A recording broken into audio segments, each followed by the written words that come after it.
అందరికీ నమస్కారం. నా పేరు భైరవపోగు సాంబశివుడు. జనసేన పార్టీ కొల్లాపూర్ కాన్స్టిట్యున్సీ, ఉమ్మడి మహబూబ్నగర్ జిల్లా, తెలంగాణ. ఇటీవల కాలంలో ప్రొఫెసర్ నాగేశ్వరరావు సార్ గారు, ప్రముఖ రాజకీయ విశ్లేషకులు, జనసేన పార్టీని శ్రీ పవన్ కళ్యాణ్ గారిని ఉద్దేశించి చేసినటువంటి వ్యాఖ్యలు ఏవైతే ఉన్నావో, పవన్ కళ్యాణ్ గారు మరియు జనసేన పార్టీ మరొక కీలక నేత శ్రీ నాదెండ్ల మనోహర్ గారు అమిత్ షా గారిని ఢిల్లీ వెళ్ళి కలిసిన క్రమంలో జరిగినటువంటి ఒక ఘటనను, అంటే ఒక సంభాషణను ప్రస్తావిస్తూ మాట్లాడిన ఒక వ్యాఖ్యలు జనసేన పార్టీ అధ్యక్షులు శ్రీ పవన్ కళ్యాణ్ గారు అమిత్ షా గారిని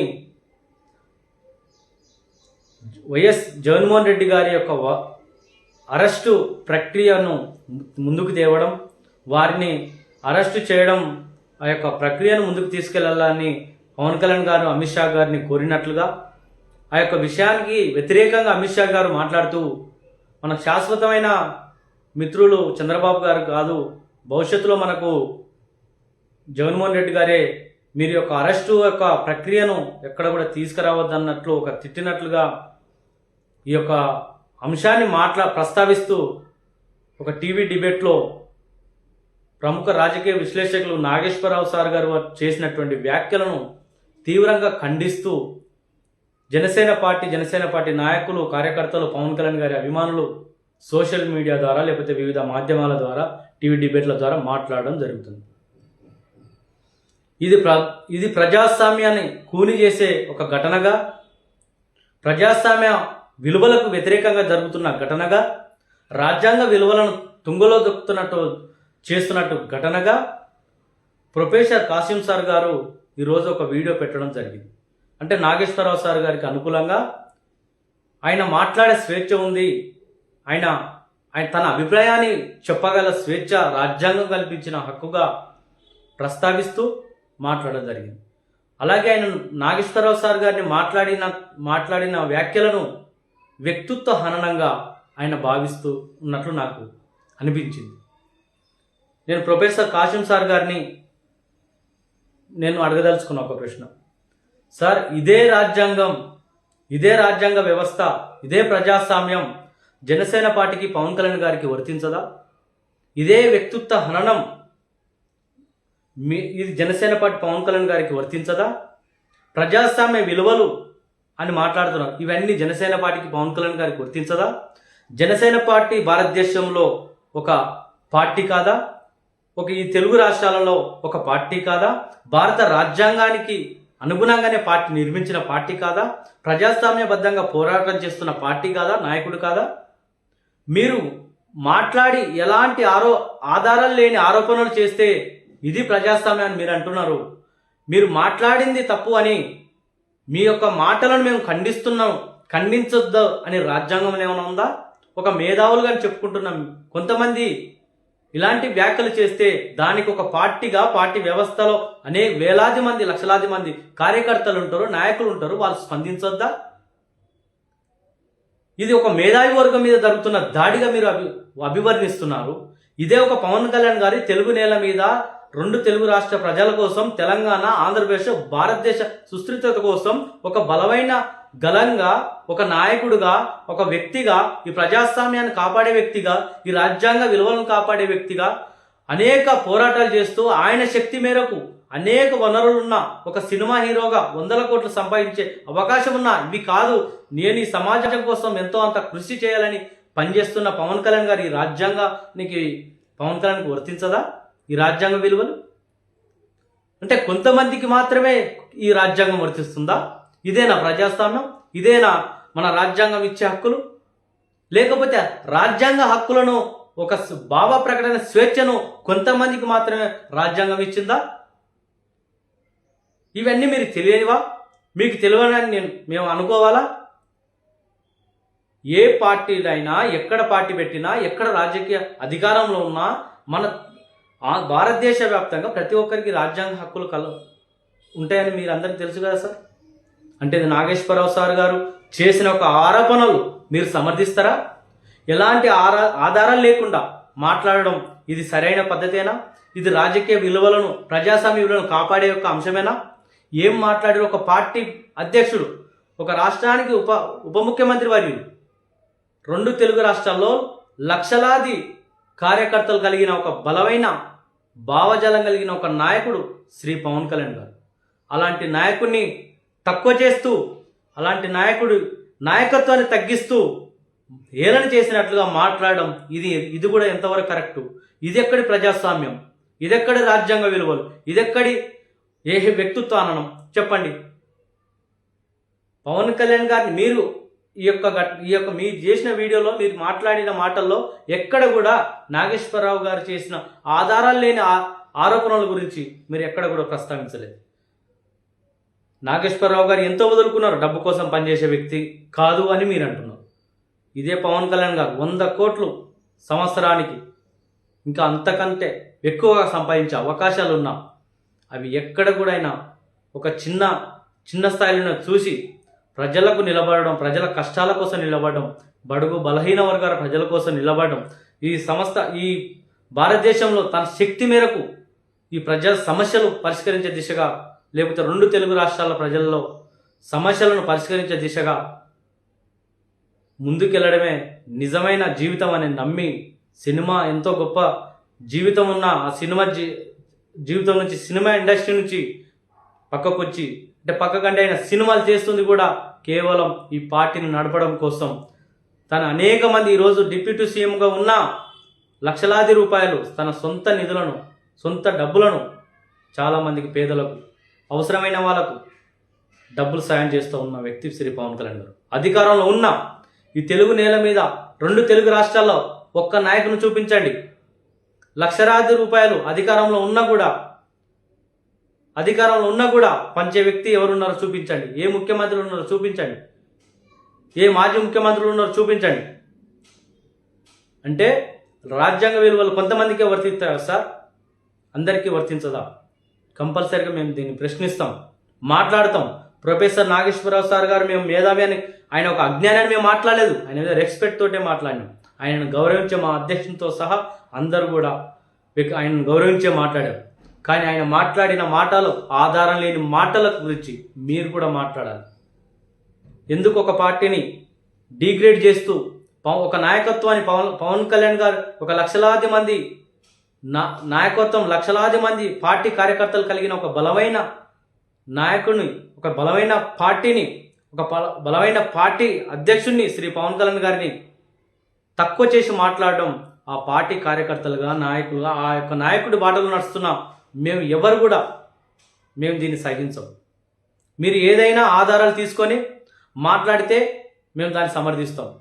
మీరు నిజంగా రాజకీయంగా ఆధారాలు తీసుకొని ఆ ఘటనకు సంబంధించి మీకు ఎవరైతే చెప్పారో వాళ్ళ నుంచి మాట్లాడించండి. వాళ్ళ ద్వారా మాకు తెలిసిందని. మీరు అలాగైనా సరే నేను మాట్లాడిన వ్యాఖ్యలను వెనక్కి తీసుకున్నానని చెప్పడం జరిగింది.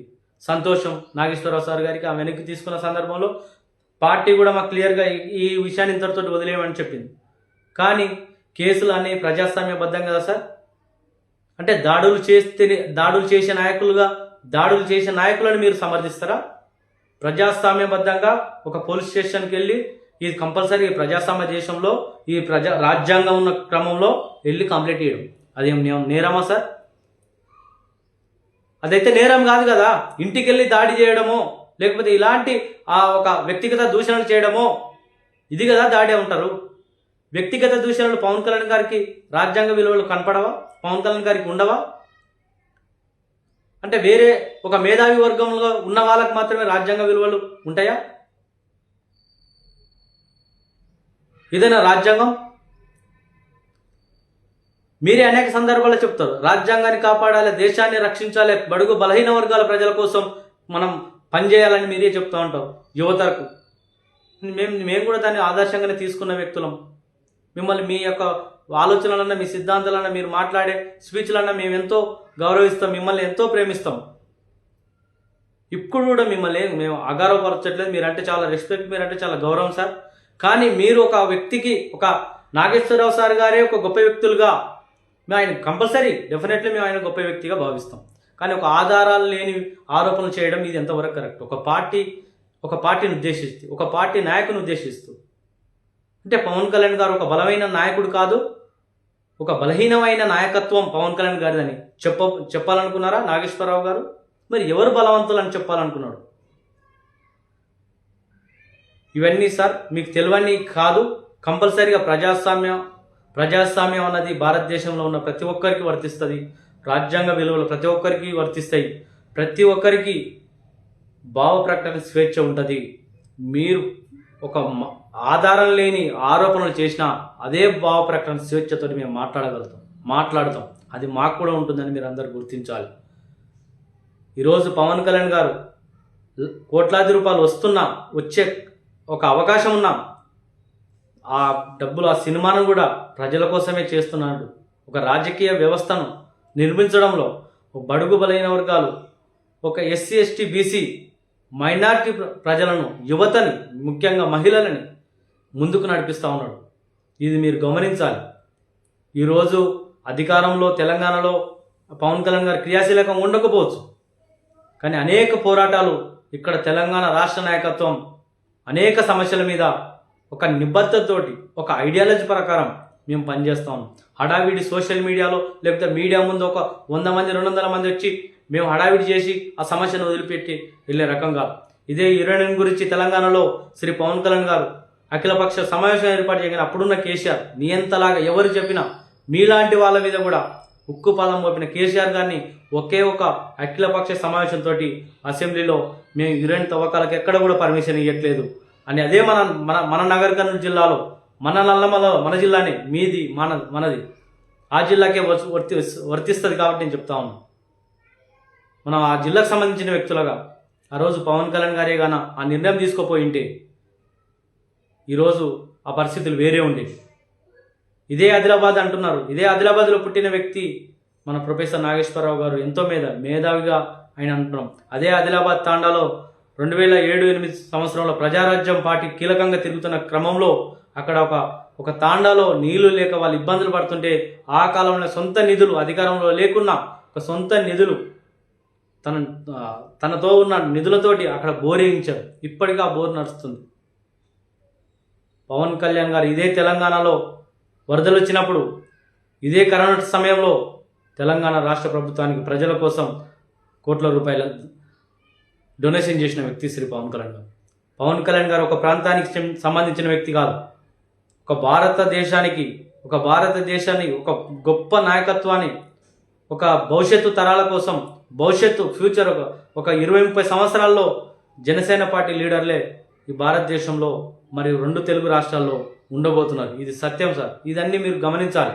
పవన్ కళ్యాణ్ గారు ఒక అజ్ఞానం, లేకపోతే పవన్ కళ్యాణ్ గారికి పూర్తి రాజకీయ అవగాహన లేకపోతేనో ఒక పార్టీ పెట్టి 12 సంవత్సరాలుగా పోరాటం చేస్తూ ఉన్నాడు.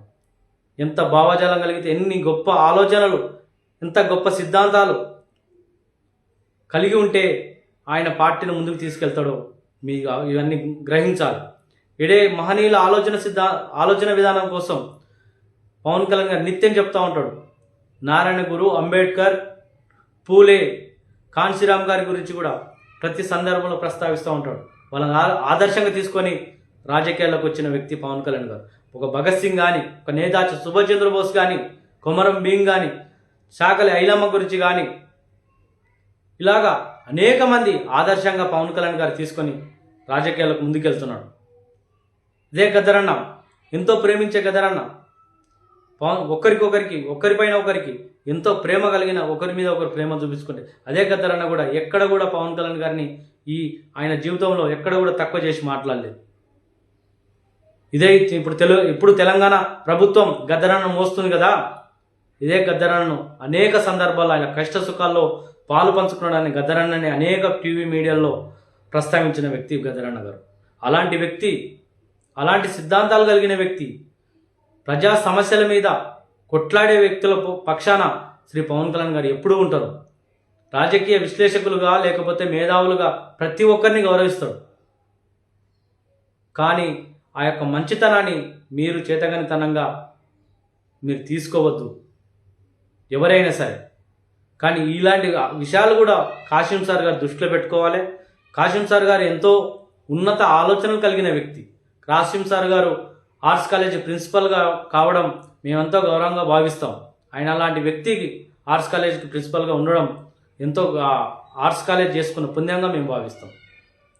ఎందుకంటే ఎంతో ఎంతో ఇంటలెక్చువల్ సార్ కాసిం సార్ గారు. ఇవన్నీ కాసిం సార్ గారికి తెలియదానిక. ఏ ప్రాంతమైనా ఇదే, ఏ దేశమైనా ఏ ప్రాంతమైనా మన భారతదేశంలో అంతర్భాగమైన ఏ యొక్క రాష్ట్రం నుంచి అయినా ఎక్కడైనా సరే ప్రాంతాలుగా ఉండొచ్చు, కానీ మనం భారతీయులం అనేది ఒకటే అనే ఒక నినాదం శ్రీ పవన్ కళ్యాణ్ గారు ఎప్పుడు నమ్ముతారు. ఇది కాసిం సార్ గారు కూడా దృష్టిలో పెట్టుకోవాలని. ఇవన్నీ మీకు తెలియనవి కాదు, అన్నీ తెలుసు. కానీ పవన్ కళ్యాణ్ గారిని మాట్లాడితే ఇదే పవన్ కళ్యాణ్ గారిని ఒక దళితుల ముసుగులో, ఒక బహుజన ముసుగులో అంబేద్కరిస్టులుగా తన కుటుంబాన్ని, తన వ్యక్తిత్వాన్ని, తన పెళ్ళిళ్ళ గురించి విచ్చలవిడిగా ఈ తెలుగు రాష్ట్రాలలో టీవీ డిబేట్లో మాట్లాడినప్పుడు ఏ ఒక్క మేధావి ఇది ప్రజాస్వామ్యానికి వ్యతిరేకం అని ఎవరు మాట్లాడలేదు, ఎవరు ఖండించలేదు ఆ యొక్క ఘటన. ఇప్పటికి కూడా అనేక మంది శ్రీ పవన్ కళ్యాణ్ గారి వ్యక్తిత్వాన్ని హననం చేస్తూ మాట్లాడుతూ ఉంటారు. ఇది ప్రజాస్వామ్యానికి వ్యతిరేకంగా ఒక వ్యక్తిగత దాడి అనేది ఎవరు మేధావులుగా మీరు కూడా ప్రశ్నించాల్సిన, ఖండించాల్సిన అవసరం ఉంటుంది. ఇవి కూడా మీరు దృష్టిలో పెట్టుకోవాలని ప్రొఫెసర్ కాసిం సార్ గారికి తెలియజేస్తాము.